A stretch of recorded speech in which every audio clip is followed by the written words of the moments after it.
alikuwa mdosi wangu, alikuwa waziri, mimi nilikuwa RC. Karibu Mheshimiwa Matiang'i. Watu wa Luanda hamjambo? Watu wa Luanda mpo? Harambee! Ninyi watu wa Luanda mnasemaje? Eti mnasema namna gani? Eti ndani? Asante sana. Tumekuja hapa, tumeandamana na wenzetu hapa, viongozi wa pande hii, kuhakikisha kwamba tunaungana pamoja kusaidia nchi yetu na kutatua shida tulizo nazo katika nchi ya Kenya.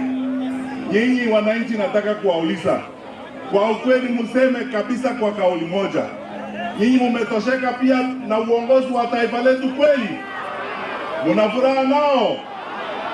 Wameweza kazi ama wameelemewa? Wameweza kazi ama wamelemewa? Tumekuja hapa kwa sababu wamelemewa. Sasa tunasema tunataka kuichukua hiyo kazi, tuwasaidie Wakenya, tuwatumikie nyinyi, tusaidie kutengeneza mambo ya elimu na mambo mengine mengi kama kilimo na usalama katika taifa letu tukufu la Kenya. Kwa hivyo tuungane pamoja, wananchi watukufu, na mtuunge mkono tukiwa hapa pamoja.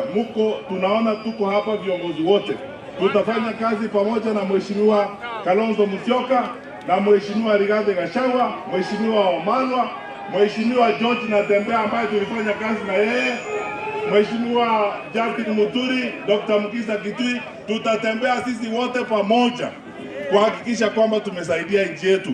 Nionyeshe kwa mkono ni wangapi wanataka tutembee pamoja katika safari hiyo. Asante sana.